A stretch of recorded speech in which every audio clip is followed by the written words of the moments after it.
এদিকে ইতালির রোম মহানগর বিএনপির উদ্যোগে বেগম খালেদা জিয়ার সুস্থতা ও দ্রুত রোগ মুক্তি কামনা করে বিশেষ দোয়া মাহফিল অনুষ্ঠিত হয়েছে। ইতালি থেকে আমাদের প্রতিনিধি মিনহাস হোসেন জানাচ্ছেন বিস্তারিত।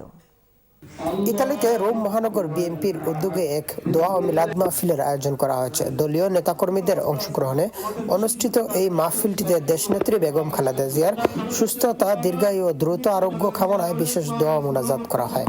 রোমের প্রেনেস্তিনা মক্কি মসজিদে রোম মহানগর বিএনপির সদ্য সাবেক সভাপতি হুমায়ুন কবির, সদ্য সাবেক সাধারণ সম্পাদক কাজী আবুল বাশার, সাবেক সহসভাপতি বিল্লাল হোসেন ও সাবেক যুগ্ম সাধারণ সম্পাদক মজিবুর শিকদার দোয়া মাহফিলের সার্বিক দায়িত্ব পালন করেন। অনুষ্ঠানে বক্তারা বলেন, দেশনেত্রী বেগম খালেদা জিয়া দেশের গণতন্ত্র পুনরুদ্ধার, মানুষের অধিকার প্রতিষ্ঠা ও জাতীয়তাবাদী চেতনাকে সুসংহত করতে আজও প্রেরণার প্রতীক। তার সুস্থতা দেশের রাজনৈতিক প্রেক্ষাপটে অত্যন্ত গুরুত্বপূর্ণ বলে উল্লেখ করেন তারা। মাহফিলে ইতালি বিএনপি, মহানগর বিএনপি ও ইতালি যুবদল, বাংলাদেশ জাতীয়তাবাদী সাইবার ফোর্স নেতাকর্মী সহ বিভিন্ন শ্রেণী পেশার প্রবাসী বাংলাদেশিরা অংশ নেন। ইতালি থেকে Minhaj Hossain, channel S news.